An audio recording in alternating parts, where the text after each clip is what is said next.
K Umar മൗലവിയുടെ റഹിമഹുല്ല തർജുമാനുൽ ഖുർആൻ audio number 834 സൂറത്തുർ room ആയത്തുകൾ 1 മുതൽ 25 വരെ, പേജ് നമ്പർ 1403, അധ്യായം 30.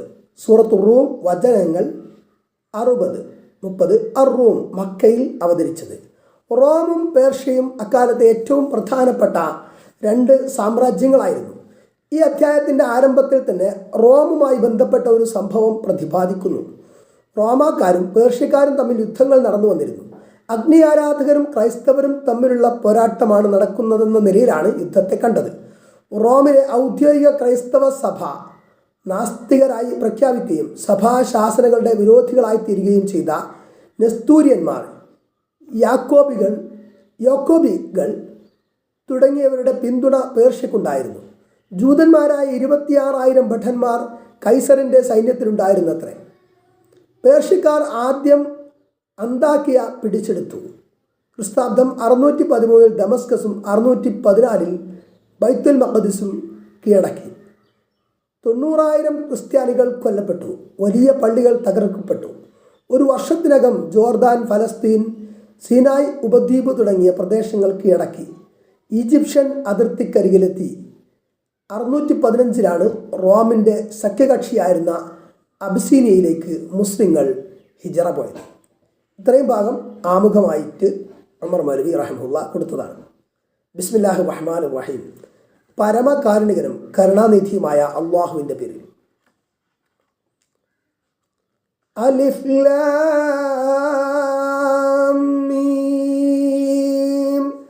ഗുലിബത്തിർ റൂം في أدنى الأرض وهم من بعد غلبهم سيغلبون في بضع سنين لله الأمر من قبل ومن بعد ويومئذ يفرح المؤمنون بنصر الله ينصر من يشاء وهو العزيز الرحيم. وعد الله لا يخلف الله وعده ولكن أكثر الناس لا يعلمون ظاهرا من الحياة الدنيا وهم عن الآخرة هم غافلون.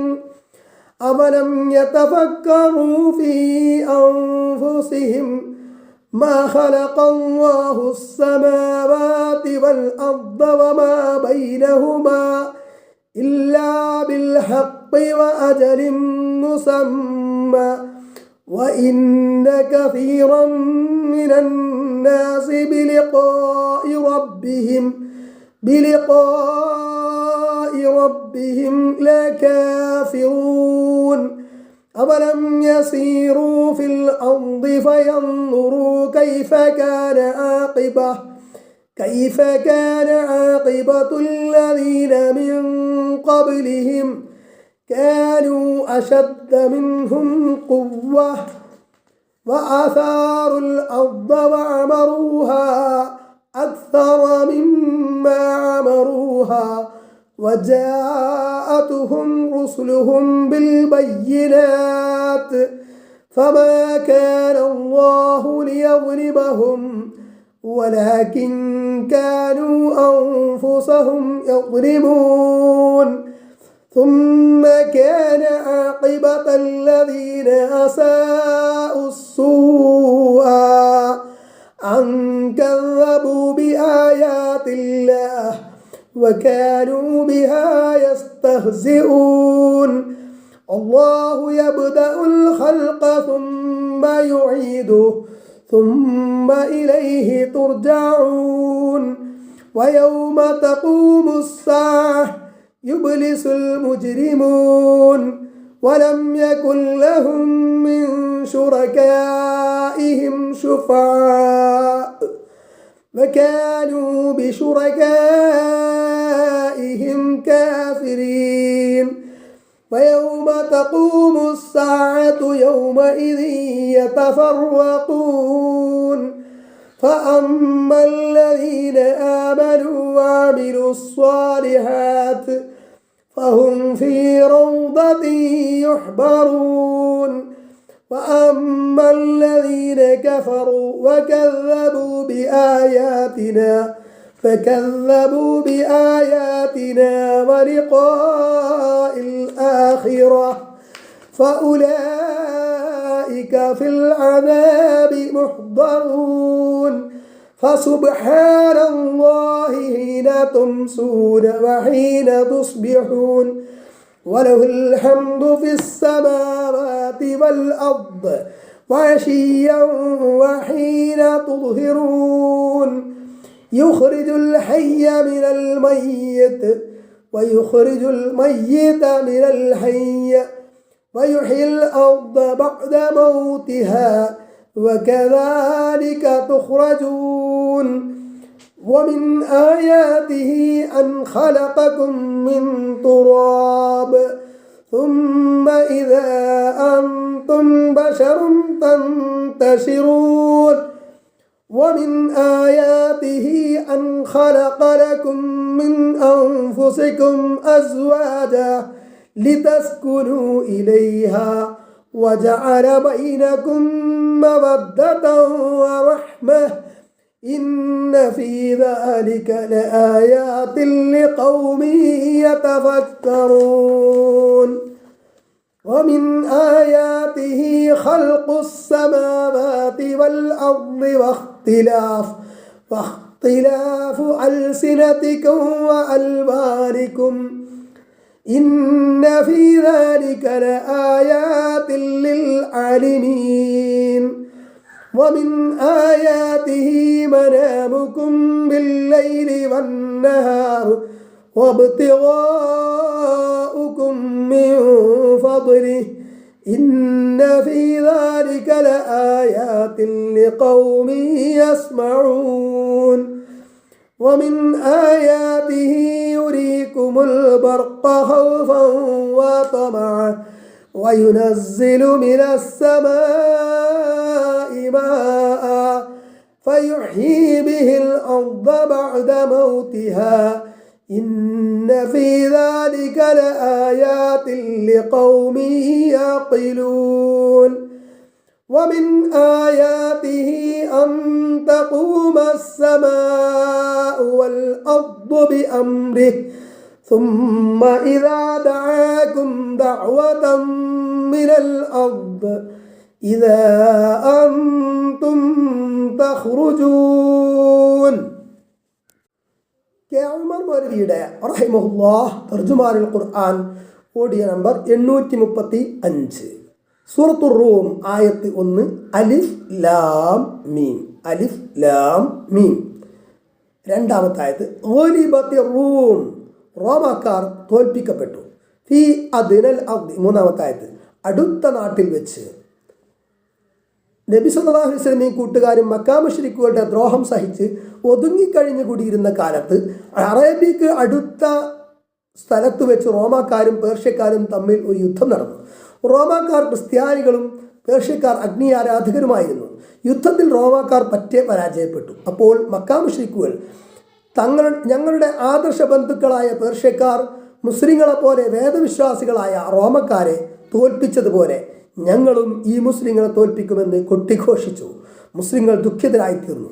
ഈ അവസരത്തിലാണ് ഈ ആയത്തുകൾ ഇറങ്ങിയത്. വഹും മിൻ ബഅദി ഗലബിഹിം സയഗ്ലിബൂൻ. റോമക്കാർ ഈ പരാജയത്തിന് ശേഷം അടുത്തു തന്നെ വിജയിക്കുന്നതാകുന്നു. ആയത്ത് 4 ഫി ബിദ്ഇ സിനീൻ. ഏതാനും വർഷങ്ങൾക്കുള്ളിൽ. Page number 1404.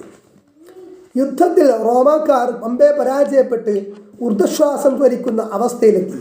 ഇനിയൊരു കാലത്തും അവർ തല ഉയർത്തുമെന്ന് ആർക്കും പറയാൻ കഴിയാത്ത അവസ്ഥയിലായി. എന്നാൽ മുസ്ലിങ്ങൾ അള്ളാഹുവിൻ്റെ അറിയിപ്പിൽ ദൃഢവിശ്വാസത്തിലായിരുന്നു. ഖുർആന്റെ ആ പ്രവചനം സ്വാഭാവികമായും മക്കാർക്കിടയിൽ ചർച്ചയായി. ഖുറൈശികൾ ആ പ്രവചനത്തെ തള്ളിക്കളയുമല്ലോ. ആ സമയത്ത് അബൂബക്കർ സിദ്ദീഖ് റളിയല്ലാഹു അൻഹു മക്കയിലെ മുശ്രിക്കുകളിൽ പ്രമുഖനായ ഉബയ്യ് ഇബ്നു ഖലഫും തമ്മിൽ നടന്ന സംവാദത്തിൽ ഒരു പന്തയം നിശ്ചയിച്ചു. 100 ഒട്ടകം. പന്തയം വിരോധിക്കപ്പെടാത്ത കാലമായിരുന്നു അത്. 3 മുതൽ 9 വരെയുള്ള എണ്ണത്തിനാണ് ബിദ്ഉ എന്ന പദം ഉപയോഗിക്കൽ. വീണ്ടും യുദ്ധം നടന്നത് 7ാമത്തെ കൊല്ലമാണെന്നും 9ാമത്തെ കൊല്ലമാണെന്നും 2 റിപ്പോർട്ടുകളുണ്ട്. രണ്ടായാലും ഖുർആൻ പ്രവചിച്ചതുപോലെ പേർഷ്യക്കാരും റോമക്കാരും തമ്മിൽ വീണ്ടും യുദ്ധമുണ്ടാവുകയും അത്ഭുതകരമായ നിലയിൽ റോമക്കാർ വിജയിക്കുകയും ചെയ്തു. ഹിജ്റ 7ാം വർഷത്തിലായിരുന്നു അത്. 9ാം വർഷമായിരുന്നു എന്നും അഭിപ്രായമുണ്ട്. ഇതിനിടയ്ക്ക് ഉബയ് ഇബ്നു ഖലഫ് മരിച്ചു പോയിരുന്നു. അദ്ദേഹത്തിൻ്റെ മക്കൾ പിതാവിൻ്റെ വാക്ക് ശരിക്ക് നിറവേറ്റി. പന്തയം നിശ്ചയിക്കപ്പെട്ടിരുന്ന ഒട്ടകങ്ങൾ അബൂബക്കർ സിദ്ദീഖ് റളിയല്ലാഹു അൻഹു ഏറ്റുവാങ്ങി. നബി സല്ലല്ലാഹു അലൈഹി വസല്ലമയുടെ കൽപ്പന പ്രകാരം ധർമ്മം കൊടുത്തു. ഈ സംഭവം ഖുർആൻ അള്ളാഹുവിൻ്റെ വചനം തന്നെ എന്ന് തെളിയിക്കുന്ന ഒരു ദൃഷ്ടാന്തമാകുന്നു. ലില്ലാഹിൽ അംറു മിൻ ഖബ്ലു വമിൻ ബഅദു. മുമ്പും പിമ്പും കാര്യങ്ങൾ അള്ളാഹുവിൻ്റെ നിയന്ത്രണത്തിലാകുന്നു. ഏതാനും കൊല്ലങ്ങൾക്കുള്ളിൽ റോമാക്കാർ വിജയം നേടുമെന്ന് പറഞ്ഞത് അള്ളാഹുവാണ്. പറഞ്ഞത് നടപ്പിൽ വരുത്താൻ പൂർണ്ണമായ കഴിവുള്ളവനാണ് അള്ളാഹു. വയൗമഇദി യഫ്റഹുൽ മുഅ്മിനൂൻ. വിശ്വാസികൾ അന്ന് സന്തോഷം കൊള്ളുന്നതാകുന്നു. ആയത്ത് 5. ബിനസ്രില്ലാഹ്. അള്ളാഹുവിൻ്റെ സഹായത്തോടെ. യൻസുറു മൻ യശാ. അവൻ അള്ളാഹു താൻ ഉദ്ദേശിക്കുന്നവരെ സഹായിക്കുന്നു. വഹുവൽ അസീസുർ റഹീം. അവനത്രേ പ്രതാപശാലിയും കരുണാനിധിയും. ആരെയാണ് സഹായിക്കേണ്ടത്, എന്തുകൊണ്ടാണ് സഹായിക്കുന്നത് എന്നൊക്കെ ശരിയായ വ്യവസ്ഥ അള്ളാഹുവിൻ്റെ പക്കലുണ്ട്. അതാണ് അള്ളാഹുവിൻ്റെ ഉദ്ദേശ്യം. അതനുസരിച്ച് സഹായിക്കാൻ അർഹതയുള്ളവരെ സഹായിക്കും. ആയത്ത് 6. വഅദല്ലാഹ് ലാ യുഖ്ലിഫുല്ലാഹു വഅദഹ്. അള്ളാഹുവിൻ്റെ വാഗ്ദാനം അത്രേ അത്. അള്ളാഹുവിൻ്റെ വാഗ്ദാനം അവൻ ലംഘിക്കുകയില്ല. വലകിന്ന അക്സറന്നാസി ലാ യഅലമൂൻ. പക്ഷേ മനുഷ്യരിൽ അധികവും അറിയുന്നില്ല. റോമാക്കാർ അമ്പെ പരാജയപ്പെട്ടു എന്നത് സത്യം തന്നെ. എന്നാൽ താമസിയാതെ കാര്യങ്ങൾ പാടുമറിയും. പേർഷ്യക്കാരെ റോമാക്കാർ വൈകാതെ തോൽപ്പിക്കും. ഇതൊരു അനുമാനമോ ഭാവനയോ അല്ല. സർവശക്തനായ അള്ളാഹു അറിയിച്ചതാണ്. അവൻ്റെ വാഗ്ദാനമാണ്. പേജ് 1405. അത് അങ്ങനെ തന്നെ സംഭവിക്കും. ഒരു സംശയവും വേണ്ട. ഇതൊന്നും അവിശ്വാസികൾക്ക് മനസ്സിലാവില്ല. ആയത്ത് 7. യഅലമൂന ളാഹിറൻ മിനൽ ഹയാത്തിദ് ദുനിയ. ഇഹലോക ജീവിതത്തിൽ നിന്ന് പ്രത്യക്ഷമായത് അവർ അറിയുന്നു. വഹും അനിൽ ആഖിറതി ഹും ഗാഫിലൂൻ. പരലോകത്തെപ്പറ്റി അവരാകട്ടെ അശ്രദ്ധർ തന്നെ. താൽക്കാലികമായ സുഖവും സൗകര്യവും മുന്തിക്കൽ സർവത്ര കാണാം. അതിൻ്റെ അനന്തര ദോഷം മനുഷ്യൻ ചിന്തിക്കുന്നില്ല. അത് അനുഭവിക്കാൻ തുടങ്ങുമ്പോൾ ചിന്തിച്ചിട്ട് കാര്യവുമില്ലല്ലോ. ജീവിതത്തിൻ്റെ അർത്ഥവും ലക്ഷ്യവും എന്ത് എന്ന് ചിന്തിക്കുന്നവർ വളരെ കുറവാണ്. ഭക്ഷണം, പാർപ്പിടം, കല, സാഹിത്യം, ശാസ്ത്രം, കച്ചവടം, വ്യവസായം, രാഷ്ട്രീയം തുടങ്ങിയ ഒട്ടനവധി കാര്യങ്ങളെക്കുറിച്ച് അവർ ആലോചിക്കുന്നുള്ളൂ. അവയുമായി ബന്ധപ്പെട്ട വിഷയങ്ങളിലാണ് അവരുടെ സമയം മുഴുവൻ ചെലവഴിക്കുന്നത്. ജീവിത ലക്ഷ്യമായ പരലോക വിജയം ചിലർ മാത്രമാണ് ചിന്താവിഷയമാക്കുന്നത്. ആയത്ത് 8. അവലം യതഫക്കറൂ ഫീ അൻഫുസിഹിം. അവരുടെ സ്വന്തത്തെപ്പറ്റി അവർ ചിന്തിച്ചിട്ടില്ലേ? മാ ഖലഖല്ലാഹു സ്സമാവാതി വൽ അർദ വമാ ബൈനഹുമാ. ആകാശങ്ങളെയും ഭൂമിയെയും അവയ്ക്കിടയിലുള്ളതിനെയും അള്ളാഹു സൃഷ്ടിച്ചിട്ടില്ല. ഇല്ലാ ബിൽ ഹഖ് വഅജലിൻ മുസമ്മാ. ന്യായയുക്തമായിട്ടും നിശ്ചിത അവധിയോടുകൂടിയും അല്ലാതെ. വഇന്ന കസീറൻ മിനന്നാസി ബിലിഖാഇ റബ്ബിഹിം ലകാഫിറൂൻ. മനുഷ്യരിൽ അധിക പേരും അവരുടെ റബ്ബുമായുള്ള കൂടിക്കാഴ്ച നിഷേധിക്കുന്നവരാകുന്നു. അത് വിശ്വസിക്കാത്തവരും ഇഷ്ടപ്പെടാത്തവരുമാണ് എന്ന് സാരം. എല്ലാം സൃഷ്ടിച്ചവനും നിയന്ത്രിക്കുന്നവനുമായ ഒരു ദൈവം ഉണ്ട് എന്ന് വിശ്വസിക്കുന്നവരിൽ അധികവും മരണാനന്തര ജീവിതത്തിൽ വിശ്വസിക്കുന്നില്ല. ആയത്ത് 9. അവലം യസീറൂ ഫിൽ അർദി ഫയൻദുറൂ. അവർ ഭൂമിയിൽ സഞ്ചരിക്കുകയും അങ്ങനെ ചിന്തിച്ചു നോക്കുകയും ചെയ്തിട്ടില്ലേ? കൈഫ കാന ആഖിബത്തുൽ ലദീന മിൻ ഖബ്ലിഹിം. അവർക്ക് മുമ്പുള്ളവരുടെ പര്യവസാനം എങ്ങനെയായിരുന്നുവെന്ന്. കാനൂ അശദ്ദ മിൻഹും ഖുവ്വതൻ. അവർ ഇവരെക്കാൾ കൂടുതൽ ശക്തിയുള്ളവരായിരുന്നു. പേജ് 1406. വഅസാറുൽ അർദ. അവർ ഭൂമിയെ ഇളക്കി മറിച്ചു, ഉഴുതുമറിച്ചു കൃഷിയോഗ്യമാക്കി. വഅമറുഹാ അക്സറ മിമ്മാ അമറുഹാ. ഇവർ ഭൂമിയെ നിവാസയോഗ്യമാക്കിയതിനേക്കാൾ വളരെ കൂടുതലായി അവർ ഭൂമിയെ നിവാസയോഗ്യമാക്കി. വജാഅതുഹും റുസുലുഹും ബിൽ ബയ്യിനാത്ത്. വ്യക്തമായ ദൃഷ്ടാന്തങ്ങളുമായി അവരുടെ ദൂതന്മാർ അവരുടെ അടുക്കൽ വന്നു. ഫമാ കാന അല്ലാഹു ലിയദ്ലിമഹും. എന്നാൽ അള്ളാഹു അവരെ ദ്രോഹിക്കുകയുണ്ടായിട്ടില്ല. മുൻകഴിഞ്ഞ സമൂഹങ്ങൾ ഇപ്പോഴുള്ളവരെക്കാൾ കേമന്മാരും ശക്തന്മാരുമായിരുന്നു. ഭൗതിക സാഹചര്യങ്ങളിലും നാഗരികതയിലും അവർ മികച്ചവരായിരുന്നു. തങ്ങൾക്ക് കിട്ടിയ അനുഗ്രഹങ്ങൾക്ക് നന്ദി കാണിച്ച് ദൈവിക നിർദ്ദേശങ്ങളെ അനുസരിച്ച് ജീവിക്കാൻ അവർ തയ്യാറായില്ല. അഹങ്കരിക്കുകയും നിഷേധിക്കുകയും ചെയ്തപ്പോൾ അവർ ശിക്ഷിക്കപ്പെട്ടു.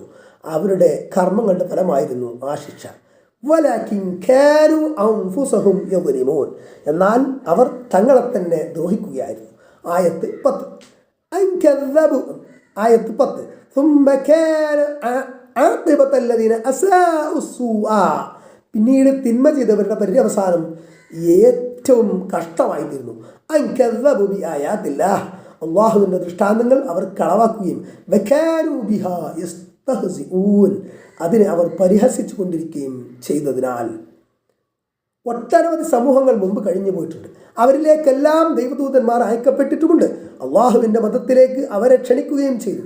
ചിന്തിച്ച് മനസ്സിലാക്കി ബോധ്യപ്പെടാൻ തക്ക ദൃഷ്ടാന്തങ്ങളും നൽകപ്പെട്ടിരുന്നു. പക്ഷേ അധിക പേരും അവിശ്വസിക്കുകയുണ്ടായത്. ഒരുപാട് സമൂഹങ്ങൾ നശിപ്പിക്കപ്പെട്ടു. കടുത്ത ശിക്ഷ അവർക്കിറങ്ങി. ആയത്ത് 11. അല്ലാഹു യബ്ദഉൽ ഖൽഖ, അല്ലാഹു സൃഷ്ടിക്കൽ ആരംഭിക്കുകയും ثم يعيده, പിന്നെ അത് ആവർത്തിക്കുകയും ചെയ്യുന്നു. പേജ് 1407. ثم إليه ترجعون, പിന്നെ അവങ്കലേക്ക് നിങ്ങൾ മടക്കപ്പെടുകയും ചെയ്യും. മരണാനന്തരം മനുഷ്യരെ ഒന്നടങ്കം രണ്ടാമതും സൃഷ്ടിക്കുക എന്നത് സൃഷ്ടാവിന് പ്രയാസമുള്ള കാര്യമേ അല്ല. ഒന്നുമില്ലായ്മയിൽ നിന്നാണ് അവൻ സൃഷ്ടിച്ചത്. ആ സൃഷ്ടിപ്പ് രണ്ടാമതൊന്നുകൂടി ആവർത്തിക്കും. വീണ്ടും സൃഷ്ടിച്ച് വിചാരണ നടത്തി വിധി നടത്തും. ആയത്ത് 12. വയൗമ തഖൂമുസ്സാഅതു, അന്ത്യസമയം നിലവിൽ വരുന്ന ദിവസം യുബ്ലിസുൽ മുജ്രിമൂൻ, കുറ്റവാളികൾ ആശയറ്റവരായിരിക്കും. മനുഷ്യർ വിളിച്ചു തേടുകയും പ്രാർത്ഥിക്കുകയും ചെയ്തിരുന്ന അനേകം ആരാധ്യരുണ്ടായിരുന്നല്ലോ, അവരാരുടെയും ഒരു സഹായവും അന്ത്യനാളിൽ ലഭിക്കുകയില്ല. പലരുടെയും ശുപാർശയുണ്ടാകുമെന്ന പ്രതീക്ഷയും വെറുതെയായിരിക്കും. ആയത്ത് 13. വലം യകുൽ ലഹും മിൻ ശുറകാഇഹിം ശുഫആഉ, അവരുടെ പങ്കുകാരിൽ നിന്ന് അവർക്ക് വേണ്ടി ശുപാർശ പറയുന്ന ആരും ഉണ്ടാവുകയില്ല. വകാനൂ ബിശുറകാഇഹിം കാഫിരീൻ, അവർ അവരുടെ പങ്കുകാരെ തള്ളിപ്പറയുന്നവരും ആയിത്തീരുകയും ചെയ്യും. ശുപാർശക്കാരുടെ യാതൊരു സഹായവും കിട്ടില്ല. അവരെ തള്ളിപ്പറയും. പരമദയനീയമായ അവസ്ഥ. ആയത്ത് 14. വയൗമ തഖൂമു സ്സാഅതു യൗമഇദി യതഫറഖൂൻ, അന്ത്യസമയം നിലവിൽ വരുന്ന നാളിൽ അവർ അന്നാണ് വേർപിരിയുന്നത്. ഇഹലോകത്ത് വിശ്വാസികളും അവിശ്വാസികളും ഇടകലർന്ന് ജീവിച്ചിരുന്നല്ലോ. പരലോകത്ത് അങ്ങനെയുണ്ടാവില്ല. രണ്ട് വിഭാഗങ്ങളായി മനുഷ്യർ വേർപിരിയും. സത്യവിശ്വാസികളും സത്യനിഷേധികളും ഇനി ഇടകലരില്ല. അവർക്കിടയിൽ ഒരു സമ്പർക്കവും ഉണ്ടാകില്ല. ഉമർ മൗലവിയുടെ റഹിമഹുല്ലാഹ് തർജുമാനുൽ ഖുർആൻ ഓഡിയോ നമ്പർ 836, സൂറത്തുർ റൂം, ആയത്ത് 15. ഫഅമ്മല്ലദീന ആമനു വഅമിലു സ്വാലിഹാത്തി, വിശ്വസിക്കുകയും സൽക്കർമ്മങ്ങൾ അനുഷ്ഠിക്കുകയും ചെയ്തവരാരോ അവർ, ഫഹും ഫീ റൗളത്തിൻ യുഹ്ബറൂൻ, അവർ ഒരു പൂന്തോട്ടത്തിൽ ആനന്ദം അനുഭവിക്കുന്നവരാകുന്നു.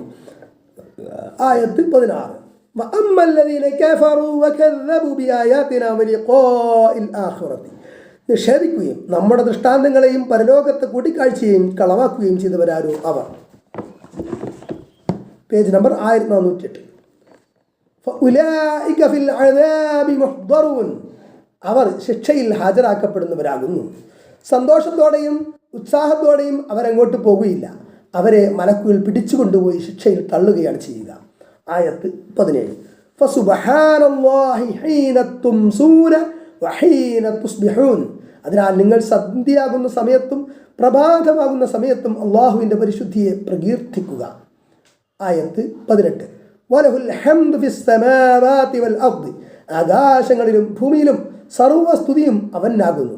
വഅശിയ്യം വഹീന തുദ്ഹിറൂൻ, സായാഹ്ന സമയത്തും മധ്യാഹ്ന സമയത്തും അവൻ്റെ മഹത്വത്തെ പ്രകീർത്തിക്കുക. നമസ്കാരത്തിൻ്റെ 5 സമയങ്ങളെപ്പറ്റിയാണ് ഇവിടെ സൂചിപ്പിക്കുന്നതെന്ന് ചില വ്യാഖ്യാതാക്കൾ പറഞ്ഞിരിക്കുന്നു. സന്ധ്യാസമയമാണ് ആദ്യം പറഞ്ഞത്. സൂര്യാസ്തമനം നടന്ന ഉടനെ ഉള്ള നമസ്കാരം മഗ്രിബ്. അല്പം കഴിഞ്ഞ ശേഷം അർദ്ധരാത്രിക്ക് മുമ്പുള്ള ഇശായും ഈ സമയത്താണ്. രണ്ടാമത് പറഞ്ഞ പ്രഭാതവേളയിൽ സുബ്ഹ് നമസ്കാരം. സായാഹ്ന സമയത്താണ് അസ്ർ നമസ്കാരം. മധ്യാഹ്ന സമയത്ത് ളുഹ്ർ നമസ്കാരം. ആയത്ത് 19. യുഖ്രിജുൽ ഹയ്യ മിനൽ മയ്യിത്ത്, നിർജീവമായതിൽ നിന്ന് ജീവനുള്ളതിനെ അവൻ പുറത്തു കൊണ്ടുവരുന്നു. വയുഖ്രിജുൽ മയ്യിത മിനൽ ഹയ്യ, ജീവനുള്ളതിൽ നിന്ന് നിർജീവമായതിനെയും അവൻ പുറത്തു കൊണ്ടുവരുന്നു. വയുഹ്യിൽ അർദ ബഅദ മൗതിഹാ, ഭൂമിയെ അതിൻ്റെ നിർജീവാവസ്ഥയ്ക്ക് ശേഷം സജീവമാക്കുകയും ചെയ്യുന്നു. വകദാലിക തുഖ്റജൂൻ, അപ്രകാരം തന്നെ നിങ്ങളും ഖബറുകളിൽ നിന്ന് പുറത്തു കൊണ്ടുവരപ്പെടും. അത്ഭുതകരമായ ജീവൻ എന്ന പ്രതിഭാസത്തെ മാറ്റി നിർത്തിയാൽ ജീവവസ്തുക്കളെല്ലാം നിർജീവ ധാതു ലവണങ്ങളുടെ കൂട്ടമാണ്. ജീവൻ ആദ്യം സൃഷ്ടിക്കപ്പെട്ടത് നിർജീവതയിൽ നിന്നാണ്. ആദം കളിമണ്ണിൽ നിന്നാണല്ലോ. മരണത്തോടെ ജീവികൾ നിർജീവതയിലേക്ക് തിരിച്ചു പോകുന്നു. ആയത്ത് 20. വമിൻ ആയാതിഹി അൻ ഖലഖകും മിൻ തുറാബിൻ, മണ്ണിൽ നിന്ന് നിങ്ങളെ സൃഷ്ടിച്ചത് അവന്റെ ദൃഷ്ടാന്തങ്ങളിൽ പെട്ടതാകുന്നു. സുമ്മ ഇദാ അൻതും ബശറുൻ തന്തശിറൂൻ, പിന്നെ ഇതാ നിങ്ങൾ ലോകത്ത് പരന്ന് മനുഷ്യ സമൂഹമായി തീർന്നിരിക്കുന്നു. പേജ് 1409. മനുഷ്യപിതാവായ ആദം മണ്ണിൽ നിന്നും സൃഷ്ടിക്കപ്പെട്ടു എന്നതും മനുഷ്യ ശരീരത്തിൻ്റെയും മണ്ണിൻ്റെയും മൂലഘടകങ്ങൾ ഒന്നാണ് എന്നതും എല്ലാവർക്കും അറിയാം. മണ്ണിലെ ചില അചേതന വസ്തുക്കളായ കാർബൺ, സോഡിയം, കാൽസ്യം തുടങ്ങിയവ കൊണ്ടാണ് മനുഷ്യനെ സൃഷ്ടിച്ചിരിക്കുന്നത്. 65% oxygen, 18.5% carbon, 9.5% hydrogen, 3.2% nitrogen, 0.4% potassium, 0.03% sulphur, 0.2% sodium, 0.2% chlorine, 0.1% magnesium എന്നിവയാണ് മനുഷ്യ ശരീരത്തിലെ പ്രധാന മൂലകങ്ങൾ.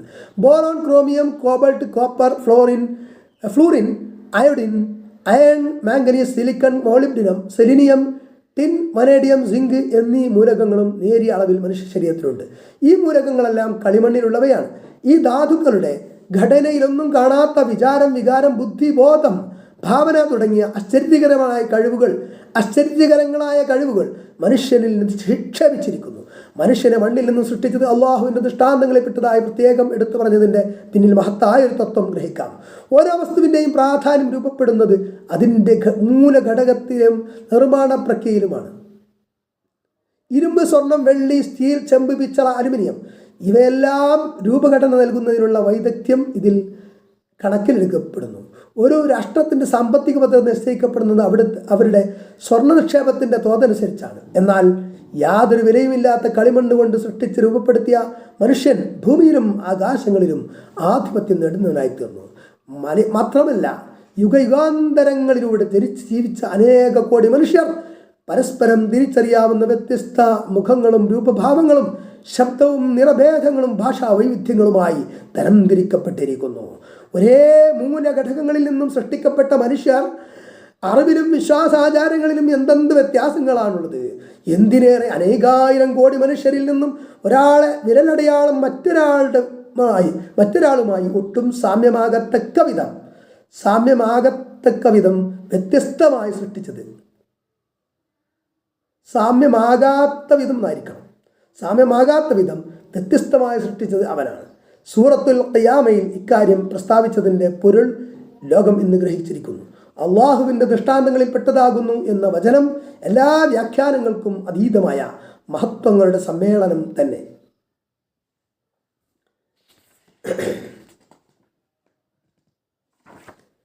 ആയത്ത് 21. വമിൻ ആയാതിഹി അൻ ഖലഖ ലക്കും മിൻ അൻഫുസികും അസ്വാജ, നിങ്ങളുടെ സ്വന്തത്തിൽ നിന്ന് തന്നെ നിങ്ങൾക്കവൻ ഇണകളെ സൃഷ്ടിച്ചു തന്നിരിക്കുന്നത് അവൻ്റെ ദൃഷ്ടാന്തങ്ങളിൽ പെട്ടതാണ്. ലിതസ്കുനു ഇലൈഹ, ആ ഇണകളിലേക്ക് നിങ്ങൾ അണഞ്ഞുകൂടുന്നതിന് വേണ്ടി.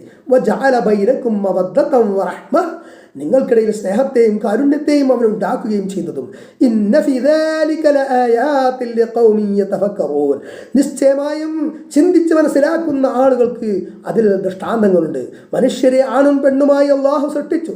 ശരീരഘടനയും മാനസിക ഗുണങ്ങളും വികാരങ്ങളും പ്രവണതകളും പുരുഷൻ്റേതും സ്ത്രീയുടേതും ഭിന്നമാണ്.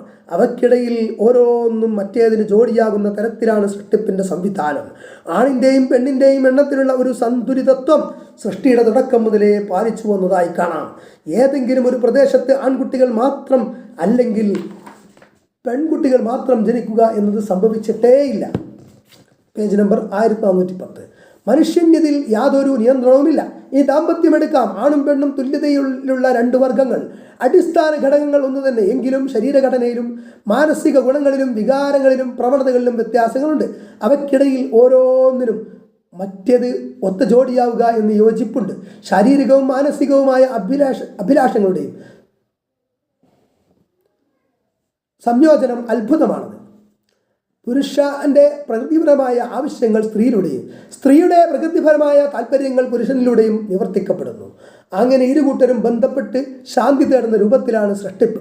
പുരുഷനിലും സ്ത്രീയിലും പരസ്പരം ആകർഷണവും പരസ്പരം ചേരാനുള്ള ദാഹവും നിക്ഷേപിച്ചിരിക്കുന്നു. പരസ്പരമുള്ള ലൈംഗികമായ ആകർഷണത്തെയാകാം മവദ്ദത്ത് കൊണ്ട് ഉദ്ദേശിക്കുന്നത്. ദാമ്പത്യ ജീവിതത്തിൽ ക്രമേണ വളർന്നു വരുന്ന ആത്മബന്ധമാകാം റഹ്മത്ത്, കാരുണ്യം കൊണ്ട് ഉദ്ദേശിക്കുന്നത്. ആ കാരുണ്യം ലൈംഗിക തൃഷ്ണയെ പിന്നോട്ട് തള്ളുന്ന അവസ്ഥ കാലക്രമേണ ദമ്പതികൾക്കിടയിൽ വളർന്നു വരും. പരസ്പരം ഗുണകാംക്ഷയും സഹാനുഭൂതിയും സുഖദുഃഖങ്ങളിൽ പങ്കാളികളുമായി അത് മുന്നോട്ട് പോകും. അങ്ങനെ ഇടകളായി വർത്തിച്ച് വീടും കുടുംബവും രൂപപ്പെടുന്നു. കുടുംബങ്ങളും ഗോത്രവും സമൂഹവുമായി തീർന്നു. സംസ്കാരവും നാഗരികതയും വളർന്നു വരുന്നത് അങ്ങനെയാണ്. നാടും സംസ്കാരവും ആചാരങ്ങളും ചിലപ്പോൾ ഭാഷയും എല്ലാം വിഭിന്നമായിരുന്ന രണ്ട് കുടുംബങ്ങളിലെ അപരിചിതരായ പുരുഷനും സ്ത്രീയും വിവാഹത്തോടെ ഒന്നായിത്തീരുന്നു. തികച്ചും അത്ഭുതകരമായ ഒരു ഈടുറ്റ ബന്ധം അതോടെ അവർക്കിടയിൽ ഉണ്ടാവുകയാണ്. മക്കളും കുടുംബവുമായി അത് വളർന്നു പന്തലിക്കുന്നു. ജോലിയും തിരക്കും ബേജാറും പ്രശ്നങ്ങളുമായി ഓടി നടക്കുന്ന ആ മനുഷ്യൻ സ്വന്തം വീട്ടുകാരിയുടെ അടുത്തെത്തിയാൽ സമാധാനം കണ്ടെത്തുന്നു. ശാരീരിക ബന്ധത്തിനപ്പുറം അള്ളാഹുവിൻ്റെ അനുഗ്രഹമായ സ്നേഹവും കാരുണ്യമാണ് ആ ബന്ധം നിലനിർത്തുന്നത്. എത്ര പ്രായമായാലും രോഗിയായാലും ആ സ്നേഹവും കാരുണ്യവും നിലനിൽക്കുന്നത് കാണാം. ശാരീരികമായ ബന്ധപ്പെടൽ കൊണ്ട് മാത്രമല്ല അത് സംഭവിക്കുന്നത്. വ്യഭിചാരത്തിലും ശാരീരിക പ്രക്രിയ സമാനമായാണല്ലോ നടക്കുന്നത്. എന്നാൽ അവിടെ ഒരു മാനസിക ബന്ധവും ഉണ്ടാകുന്നില്ല. ദാമ്പത്യ ബന്ധത്തിൽ ഇണകൾ തമ്മിലുണ്ടാകുന്ന ബന്ധം ദൈവികമാകുന്നു. അതുകൊണ്ടാണ് അതിനെ ദൃഷ്ടാന്തമെന്ന് ഖുർആൻ വിശേഷിപ്പിച്ചിരിക്കുന്നത്. കെ ഉമർ മൗലവിയുടെ റഹിമഹുല്ലാ തർജുമാനുൽ ഖുർആൻ ഓഡിയോ നമ്പർ 837, സൂറത്തുർ റൂം ആയത്ത് 22, പേജ് നമ്പർ 1410. വമിൻ ആയാതിഹി ഖൽഖുസ് സമാവാതി വൽ അർദി, ആകാശങ്ങളെയും ഭൂമിയെയും സൃഷ്ടിച്ചത് അള്ളാഹുവിൻ്റെ ദൃഷ്ടാന്തങ്ങളിൽപ്പെട്ടതാണ്. വഖ്തിലാഫു അൽസിനതികും വഅൽവാനികും, നിങ്ങളുടെ ഭാഷകളും നിറങ്ങളും വ്യത്യസ്തങ്ങളായി തീർന്നതും. ഇന്ന ഫി ദാലിക ലആയാതിൽ അലിമീൻ, നിശ്ചയമായും അറിവുള്ളവർക്ക് അതിൽ ദൃഷ്ടാന്തങ്ങളുണ്ട്. ആകാശഭൂമികളുടെ സൃഷ്ടിപ്പിൻ്റെ അന്യൂനതയോട് ചേർത്ത് പറയുന്നത് ഭാഷകളുടെയും നിറങ്ങളുടെയും വൈവിധ്യത്തെ പറ്റിയാണ്. ആരംഭത്തിൽ ഒരു ഭാഷയും ഒരു നിറവുമായിരിക്കണം. പിന്നീട് മനുഷ്യർ ഭൂമിയിലാകെ പരന്നതോടെ എന്തെല്ലാം ഭാഷകളുണ്ടായി. ഭൂമിയിൽ 5000-ൽ പരം ഭാഷകളുണ്ടത്രേ. എങ്ങനെ ഇതൊക്കെ ഉണ്ടായി? മനുഷ്യരുടെ നിറം, രൂപം ഇവയൊക്കെ എത്രമാത്രം വൈവിധ്യമാർന്നതാണ്. ഒരേ ഭാഷയിൽ തന്നെ ശൈലികൾ ഒരുപാടുണ്ടാകും. സന്തോഷം, സങ്കടം, നിർവികാരത, രോഗം, ഇങ്ങനെ വ്യത്യസ്ത അവസ്ഥകളിൽ ഒരാളുടെ തന്നെ ശബ്ദത്തിന് ചെറിയ മാറ്റങ്ങളുണ്ടാകും. എല്ലാം അള്ളാഹുവിൻ്റെ ദൃഷ്ടാന്തങ്ങൾ. ലോകത്തിലെ എല്ലാ മനുഷ്യരുടെയും ഭാഷ ചെറുനാവിന് താഴെ വരെ ഒന്നു തന്നെയാണ്. പേശികളുടെ പ്രകമ്പനം മാത്രമാണത്. 1411 പേശി. ചെറുനാവ്, അണ്ണാക്ക്, പല്ലുകൾ, നാവ്, ചുണ്ട് എന്നീ അവയവങ്ങൾ തലച്ചോറിൻ്റെ നിർദ്ദേശപ്രകാരം വ്യത്യസ്ത രൂപത്തിൽ ചലിപ്പിക്കുമ്പോഴാണ് പേശി പ്രകമ്പനം മൂലം ഭാഷയായി മാറുന്നത്. അതിന് തലച്ചോറിലെ പ്രോഗ്രാമിൽ ഒരു ഏകീകരണം ഉണ്ടാവണം. ഈ സംവിധാനങ്ങളെല്ലാം ഒരുക്കിയ അള്ളാഹു സർവസ്തുതിക്കും അർഹനത്രേ. ആയത്ത് 23. വമിൻ ആയാതിഹി മനാമുക്കും ബില്ലൈലി വന്നഹാർ, രാത്രിയും പകലും നിങ്ങൾ ഉറങ്ങുന്നത് അള്ളാഹുവിൻ്റെ ദൃഷ്ടാന്തങ്ങളിൽപ്പെട്ടതാണ്. ക്ഷീണം ബാധിച്ചവന് ഉറക്കത്തിലൂടെ വിശ്രമം ലഭിക്കുന്നു. ഉറക്കം കഴിഞ്ഞ് പുതിയ ഉന്മേഷത്തോടെ വീണ്ടും ജോലി ചെയ്യാം. സമയത്തിന് ഉറക്കം കിട്ടാതിരിക്കുകയോ ഉറക്കം നഷ്ടപ്പെടുകയോ ചെയ്താലുള്ള പ്രയാസം എല്ലാവർക്കും അറിയാം. എന്നാൽ ഉറക്കം എന്നത് എന്താണെന്ന് ആലോചിച്ച് നോക്കുക. മനുഷ്യ ശരീരത്തിലെ ഏറ്റവും പ്രാധാന്യമേറിയതും ഏറ്റവും സങ്കീർണവുമായ അവയവമാണ് മസ്തിഷ്കം. അതിൻ്റെ വിശ്രമ സമയത്താണ് ഉറക്കം എന്നത് ഒരു പരിധിവരെ ശരിയാണ്. ഉറങ്ങും നേരം മസ്തിഷ്കം പൂർണ്ണമായി വിശ്രമിക്കുന്നില്ല. അനൈച്ഛികമായ ശാരീരിക പ്രക്രിയകൾ പലതും ഉറക്കിലും നടക്കുന്നുകൊണ്ടിരിക്കുന്നുണ്ട്. ഐച്ഛിക പേശികളുടെ ചലനം ഉദാഹരണം. ഉറങ്ങുമ്പോൾ മനസ്സ് മിക്കവാറും പൂർണ്ണ വിശ്രമത്തിലാണ്. ഉറക്കത്തിൽ മസ്തിഷ്കത്തിൽ എന്തെല്ലാം ഭൗതിക മാറ്റങ്ങളാണ് ഉണ്ടാകുന്നതെന്ന് വ്യക്തമായി ഇന്നും അപഗ്രഥിക്കാനായിട്ടില്ല. ഉറക്ക് മനുഷ്യന് വളരെ പ്രധാനപ്പെട്ടതാണ്. ഉറക്കമില്ലാതെയാകുന്നത് മാനസിക പ്രവർത്തനങ്ങളെ ബാധിക്കും. മനോരോഗത്തിൽ വരെ എത്താം. ഉറങ്ങുമ്പോൾ മനസ്സിനും ബുദ്ധിക്കും പഞ്ചേന്ദ്രിയങ്ങൾക്കും ഉണ്ടാകുന്ന മാറ്റങ്ങൾ എന്തൊക്കെയാണ്? കൃത്യമായ ഉത്തരങ്ങൾ എല്ലാം സൃഷ്ടാവായ രക്ഷിതാവിന് മാത്രം അറിയാം. ആയത്തിൽ വന്ന മനാം എന്ന പദത്തിന് ഉറക്കം എന്നാണ് അർത്ഥം പറഞ്ഞത്. അതിന് സ്വപ്നം എന്നൊരർത്ഥം കൂടിയുണ്ട്. സ്വപ്നവും ഒരു വലിയ ദൃഷ്ടാന്തം തന്നെ. അതും വേണ്ടത്ര വിശദീകരിക്കാൻ കഴിഞ്ഞിട്ടില്ലാത്ത ഒരു പ്രതിഭാസമാണ്. മനോഹരമായൊരു സ്വപ്നം കണ്ട് കിടന്നുറങ്ങുന്ന ഒരാളും പേടിപ്പിക്കുന്ന സ്വപ്നം കണ്ട് തൊട്ടടുത്ത് ഉറങ്ങുന്ന മറ്റൊരാളുടെയും അവസ്ഥയൊന്ന് ആലോചിച്ചു നോക്കുക.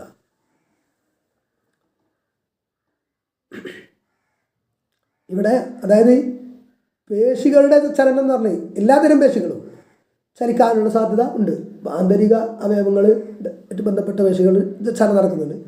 ഇനി പ്രത്യക്ഷത്തിൽ ബാഹ്യ അവയവങ്ങൾ, കൈകൾ, കാലുകൾ, ഇതൊക്കെ ചിലപ്പോൾ ഉറക്കത്തിൽ ചലിക്കും, പക്ഷെ നമ്മൾ അറിയുന്നില്ല. അല്ലാഹുവിൻ്റെ ഔദാര്യത്തിൽ നിന്ന് നിങ്ങൾ തേടുന്നതും കേട്ടു മനസ്സിലാക്കുന്ന ആളുകൾക്ക് അതിൽ ദൃഷ്ടാന്തങ്ങളുണ്ട്. മനുഷ്യർ ഉപജീവനം തേടുന്നതിനായി ചെയ്യുന്ന ജോലികളുടെ വൈവിധ്യമൊന്ന് ആലോചിക്കുക. ഓരോ നാട്ടിലും എന്തെല്ലാം ജോലികളാണ്. ഉപജീവനം തേടി ഏതെല്ലാം നാടുകളിലേക്ക് മനുഷ്യർ യാത്ര ചെയ്യുന്നു. ചില അപകടം നിറഞ്ഞ ജോലികൾ ചിലർ ചെയ്യുമ്പോൾ നാം അതിശയപ്പെടാറുണ്ട്. എന്നാൽ അവരുടെ നിത്യ തൊഴിലാണത്. ഓരോ തൊഴിലിനോടും ചിലർക്ക് പ്രത്യേക താല്പര്യം തോന്നുന്നുണ്ട് എന്നതും സത്യമാണ്. എല്ലാം അല്ലാഹു അങ്ങനെ ക്രമീകരിച്ചിരിക്കുന്നു. ഈ ഭൗതിക ലോകം മുന്നോട്ട് പോകണമെങ്കിൽ അതൊക്കെ അങ്ങനെ തന്നെ വേണമല്ലോ. ആയത്ത് 24, വമിൻ ആയാതിഹി യുരീകുമുൽ ബർഖ ഖൗഫൻ വതമഅ, ഭയത്തോടുകൂടെയും ആശയോടുകൂടെയും നിങ്ങൾക്ക് അവൻ മിന്നൽ കാണിച്ചു തരുന്നതും അവൻ്റെ ദൃഷ്ടാന്തങ്ങളിൽ പെട്ടതാണ്. മിന്നൽ ആശയും ഭയവും ഉണ്ടാക്കുന്നു. മിന്നലിൻ്റെ പ്രകാശവും കൂടെയുണ്ടാകുന്ന ഇടിയുടെ ശബ്ദവും മഴയുണ്ടാകുമെന്ന ആശ ജനിപ്പിക്കുന്നു. ഇടുത്തി എവിടെയെങ്കിലും പതിച്ച് വല്ല അപകടം ഉണ്ടാകുമോ എന്ന ഭയത്തിനും മിന്നൽ കാരണമാണ്. പേജ് 1412.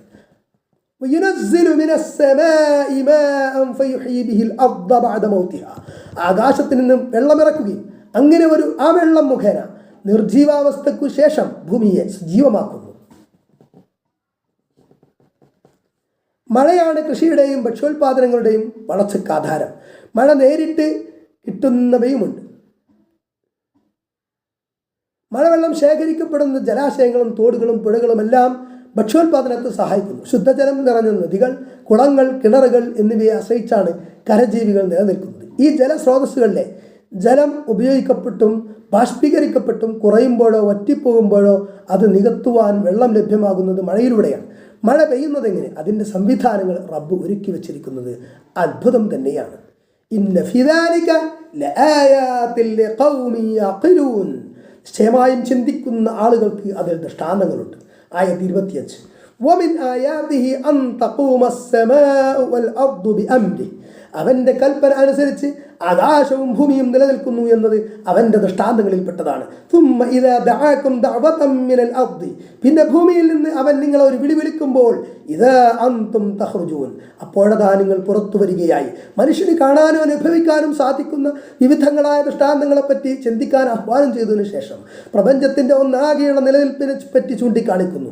20 മുതൽ 25 വരെ 6 വിശുദ്ധ വചനങ്ങൾ ആരംഭിക്കുന്നത് വമിൻ ആയാതിഹി, അവൻ്റെ ദൃഷ്ടാന്തങ്ങളിൽപ്പെട്ടതാകുന്നു എന്ന പ്രതാപപൂർണമായ പ്രയോഗത്തിലൂടെയാണ്. മനുഷ്യന്റെ സൃഷ്ടിപ്പ്, വളർച്ച, നിലനിൽപ്പ്, ഇണചേർന്ന ജീവിതത്തിന്റെ മധുരിമ, ആകാശഭൂമികളുടെ സൃഷ്ടിപ്പ്, രാപ്പകലുടെ വ്യത്യാസങ്ങൾ, അവ മൂലം മനുഷ്യർക്കുള്ള അനുഗ്രഹ പൂർണ്ണമായ ഉപകാരങ്ങൾ, മിന്നൽ പിടരുണ്ടാകുമ്പോഴുള്ള ഭയവും ആശയും, മഴ വർഷിക്കൽ, ഭൂമി അതുമൂലം പൂത്തുലഞ്ഞു വരുന്നത് തുടങ്ങിയ അത്യഗാധമായ വൈജ്ഞാനിക മേഖലകളിലേക്ക് ചിന്തിക്കുന്ന മനസ്സുകളുടെ ശ്രദ്ധയെ ക്ഷണിക്കുകയാണിവിടെ. അസംഖ്യം ബൃഹത്തായ ഗ്രന്ഥങ്ങളുടെ സമാഹാരമായി തീരും ഈ വചനങ്ങളുടെ ഭൗതികവും ആത്മീയവുമായ വ്യാഖ്യാനങ്ങൾ. ഏറ്റവും ഒടുവിൽ ഒരൊറ്റ വെടികൊണ്ട് അനേകായിരം കോടി മണ്ണടിഞ്ഞ് മനുഷ്യരെ പുനർജീവിപ്പിക്കുന്ന ഒരു മഹാസംഭവത്തിൻ്റെ യാഥാർത്ഥ്യത്തിലേക്ക് മനുഷ്യ മനസ്സിനെ കൊണ്ടുവരികയാണ് ചെയ്യുന്നത്.